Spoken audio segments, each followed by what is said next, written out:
কি ভালো লাগছে না বড়াগুলো দেখতে। কালারটা দেখুন, এই দেখুন কালারটা দেখুন, কি সুন্দর কালারটা এসছে না। ভেতরটা ভেঙে আপনাদেরকে দেখাচ্ছি পুরের অংশটা।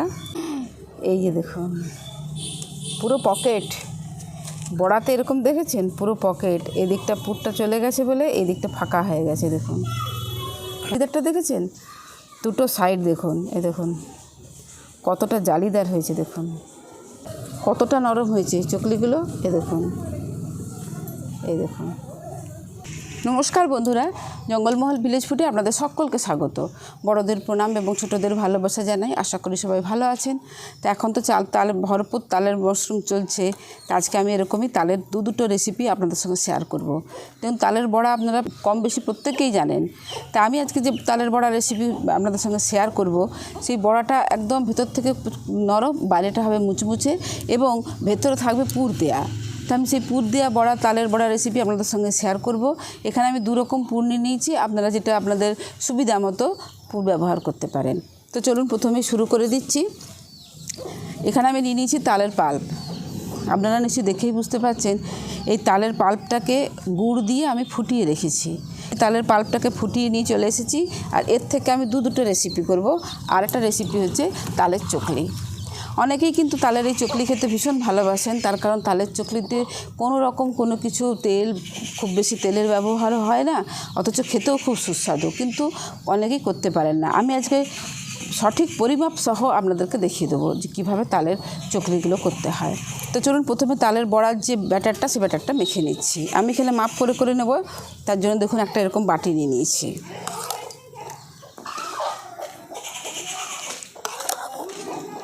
এখানে আমি এক বাটি তালের পাল্প নিয়ে নিয়েছি। এর সঙ্গে আমি খুব বেশি কিছু উপকরণ মেশাবো না।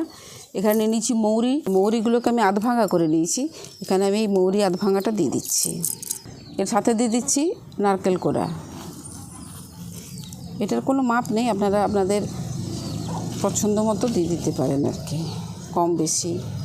এই বাটিটা মেপে আমি তালের পাল্প নিয়েছিলাম, আবার এই বাটিটা মেপেই আমি এই চালের গুঁড়ো দেবো। এই যে চালের গুঁড়ো, এই চালের গুঁড়োটা কিন্তু আতপ চালের গুঁড়ো, আমি দিয়ে দিচ্ছি আতপ চালের গুঁড়ো। তো প্রথমে আমি এক বাটি দিচ্ছি, এরপর মাখার পর দেখছি আর লাগে কি না। কিন্তু হাতে করে মাখাটাই ভালো, চামচে করে ভালো মাখা যায় না।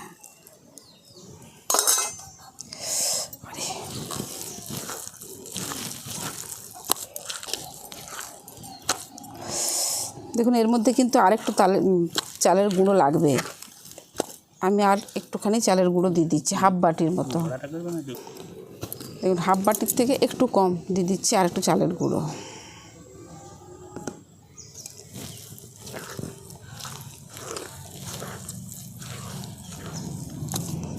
দেখুন মাখাটা কীরকম টাইট টাইট মাখা হয়েছে। এরপরে এই বড়াটা যে মুচমুচে করার যে আসল উপকরণ, সেটা হচ্ছে দুধ। আমি এখানে দুধকে ফুটিয়ে ঠান্ডা করে রেখেছি। এরপর আমি অল্প দুধ দিয়ে দিচ্ছি। এই দুধটা দেওয়ার ফলে কী হবে, বড়াটা খুব বেশি মুচমুচে হবে। এগুলো আমরা অনেকেই জানি না, কিন্তু একবার বাড়িতে এইভাবে বানিয়ে খেয়ে দেখবেন। এই দুধ দিয়ে মাখার ফলে না বড়া খুব ভীষণ মুচমুচে হয়।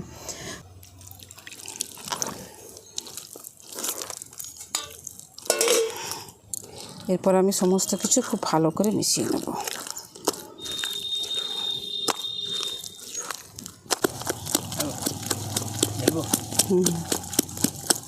এই বড়ার ব্যাটারটা আমরা কমপ্লিট করে ফেলেছি। এরপর দেখুন আমি এখানে পুর হিসাবে নিয়ে নিয়েছি ছানা। আবার এখানে আছে কিন্তু খোয়া। বাড়িতে সুগারের পেশেন্ট থাকলে শুধু এই ছানা পুর দিয়ে বড়াটা করতে পারেন, আর না হলে কিন্তু খোয়া, যেটা আপনাদের পছন্দ। উনুনটা ধরিয়ে কড়াটা বসিয়ে দিয়েছি। আর এদিকে আমি যে ছানাটা তৈরি করে রেখেছিলাম পুর দেবো বলে, এই ছানার থেকে এই রকম ছোট্ট ছোট্ট করে গুটলি করে নিচ্ছি। দেখুন এইভাবে ছোট্ট ছোট টুকরো করে নেব।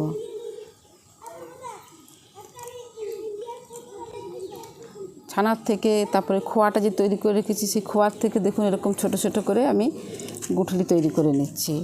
ফলে কী হবে, পুরে মানে বড়াটা ভাজবো যখন, তখন এখান থেকে ছোট্ট ছোট্ট একটা করে গুটলি তুলে নিয়ে ভাজতে সুবিধা হবে। আমি এরকম সাইজের করে করেছি। এবার আপনারা বড়ার সাইজ যেরকম করবেন সেই অনুপাতে এই গুলোকে বানিয়ে নেবেন। কড়াটা গরম হয়ে গেছে, কড়াতে দিয়ে দিচ্ছি তেল।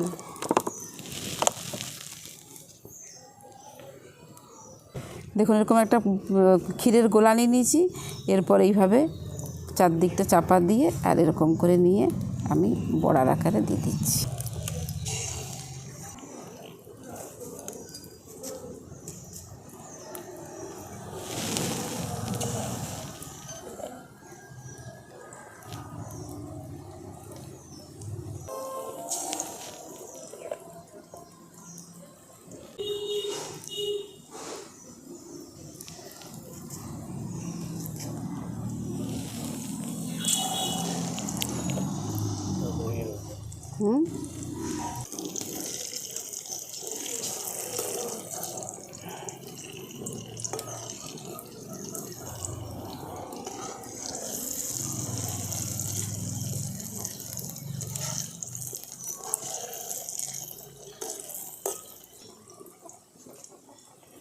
আরো শক্ত একটু নরম হয়ে গেছে,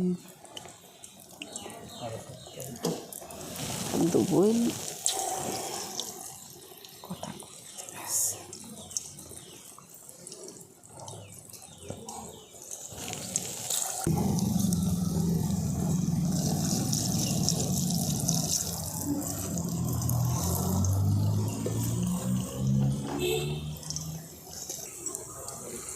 দেখুন বড়াগুলো দুদিকটাই আমি লাল লাল করে ভেজে নিয়েছি। এরপর আমি এগুলোকে তুলে নিচ্ছি।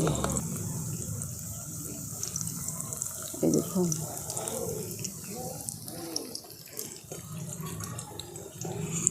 এই পেপারের উপরে রাখলে কি হয়, তেলটা ঝরে যায়।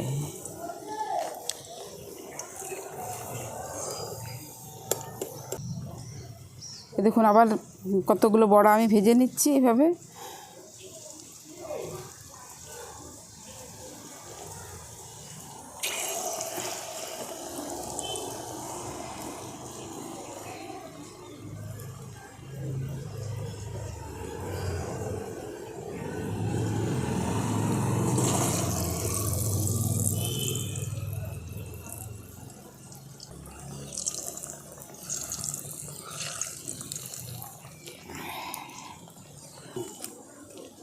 দেখুন এগুলোকেও লাল লাল করে ভেজে নিয়েছি, এবার তুলে নিচ্ছি। তো এইভাবে আমি সমস্ত বড়াগুলোকেই ভেজে নেব।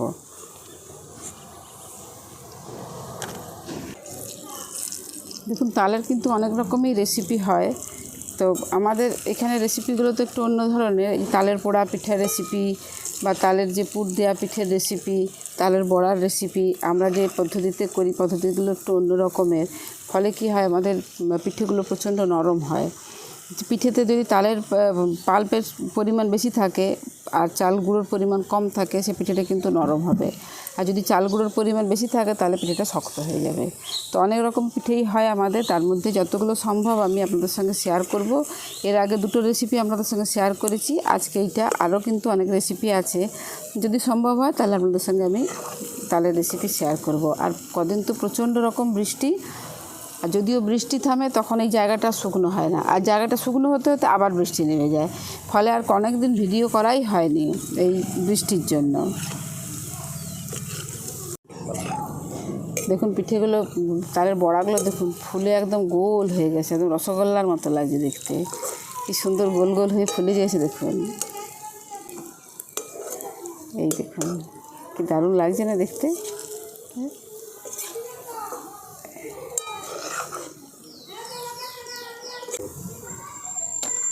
দেখুন সমস্ত বড়াগুলো তো ভাজা হয়ে গেছে, এবারে ঠান্ডা হোক, তারপরে আপনাদেরকে ভেঙে দেখাবো কীরকম হয়েছে। এরপর আমি যে সরু চকলিটা বানাবো তার ব্যাটারটা তৈরি করে নিচ্ছি। এখানে আমি 1 বাটি তালের পাল্প তুলে রেখেছিলাম।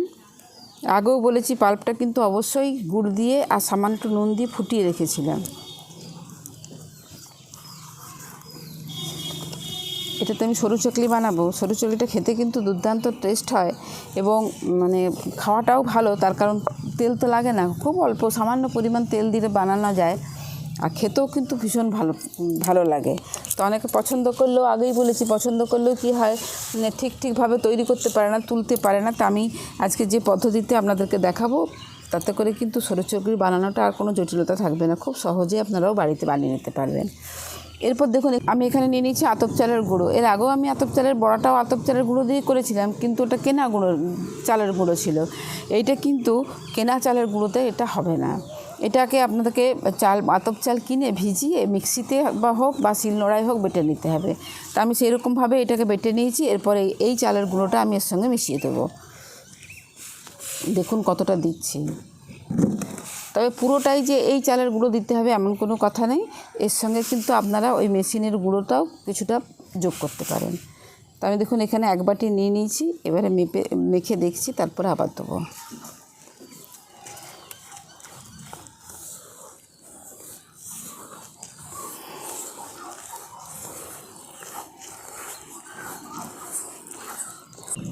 এই যে আরেকটু চালের গুঁড়ো আছে, এটা দিয়ে দিচ্ছি। আর অল্প এই এতগুলো এই কটা চালের গুঁড়ো দিয়ে দিচ্ছি। মানে ওই 1 বাটি আর প্রায় হাফ বাটির থেকে একটু কম, মানে আরেক বাটির 4 ভাগের 1 ভাগ। এবার ধরুন অল্প একটু জল দিয়ে আমি এটাকে একটু পাতলা করে নিচ্ছি। পাতলা করলে কী হয়, চকলিগুলো তৈরি করতে সুবিধা হয়। এই দেখুন এইরকম ব্যাটারটা তৈরি করে নিয়েছি। এইভাবে মানে খুব পাতলা নয়, খুব পুরোও নয়, এরকমভাবে ব্যাটারটা তৈরি করে নিতে হবে। এরপর চলুন, উনুনটা তো ধরানোই আছে, তাওয়াটা বসিয়ে দিই। দেখুন সরু চকলের জন্য ব্যাটারটা আমি মেখে নিয়েছি। এরপর আমি তাওয়াটা বসিয়ে দিয়েছি। দেখুন তাওয়াটা গরম হয়ে গেছে। এরপর এখান থেকে আমি কিছুটা পরিমাণ ব্যাটার নিয়ে তাওয়ার মধ্যে দিয়ে দিচ্ছি। এবার তাওয়াটাকে আমি উনুন থেকে নামিয়ে ঠান্ডা করে নেব। ঠান্ডা নয়, মানে তাওয়াটাকে উনুন থেকে নামিয়ে আমি এই তালের যে ব্যাটারটা, এই ব্যাটারটা এই তাওয়ার চারিদিকে দিয়ে দিচ্ছি, ঢেলে দিচ্ছি। প্রচণ্ড হিট হয়ে থাকলে না এই তালের ব্যাটারটা ভালো করে দেওয়া যায় না, চারদিকে বেলা যায় না। সেজন্য আমি একটু নামিয়ে নিলাম।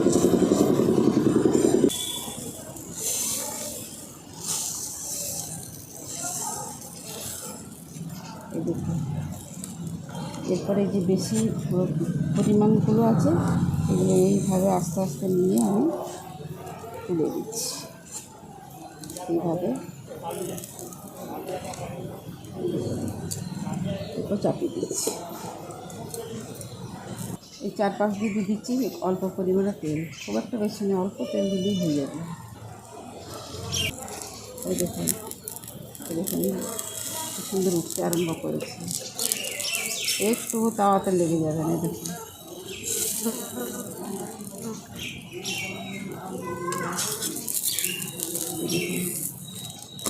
এই দেখুন কীরকম হলো এই পিঠটা। হ্যাঁ দেখুন উল্টো পিঠটাও আমি একটু ভালো করে ভেজে নিচ্ছি। তো উল্টে দেখি ভালো ভাজা হয়েছে। দেখুন দুদিকটা একটু লাল লাল করে ভেজে নিয়েছি। দেখুন এরপরে আমি দুদিকটাই ভেজে নিয়েছি। এরপর এটাকে আমি তুলে নিচ্ছি।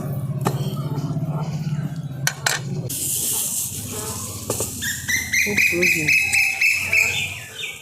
এরপর আবার এরকমভাবে এটাকে নিয়ে চারদিকটা বেলে দিচ্ছি।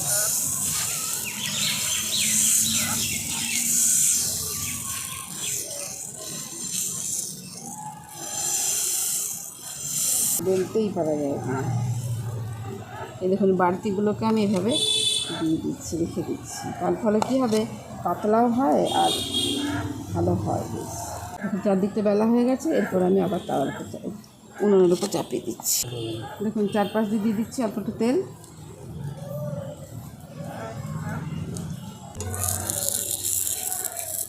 এই দেখুন একটু তার মধ্যে লেগে,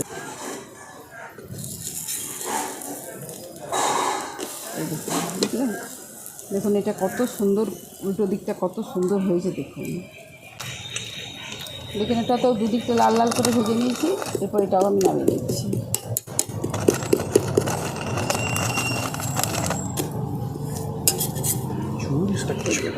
এই দেখুন চকলিগুলোও ভাজা হয়ে গেছে কতগুলো, আর বড়াটাও ভাজা হয়ে গেছে। তো চকলিগুলো আর একটু বাকি আছে, কিন্তু মেঘ প্রচণ্ড কালো করে এসেছে, এক্ষুনি উঠে চলে যেতে হবে। আর দেখুন বড়াটাও ভাজা হয়ে গেছে। দেখুন বড়াটা কত সুন্দর দেখতে লাগছে না? দেখুন কী ভালো লাগছে না বড়াগুলো দেখতে। কালারটা দেখুন, এই দেখুন কালারটা দেখুন, কী সুন্দর কালারটা এসছে না? আর চকলিগুলোকে দেখুন, এই দেখুন চকলিগুলো, কোথাও এতটুকু কালো দাগ বা পোড়ার দাগ দেখছেন, ভেতরটা দেখেছেন? আর দেখলেনই তো তাওয়াতে কিন্তু এতটুকু লেগেছে। আর কত সুন্দর দেখতে লাগছে দেখুন চকলিগুলো।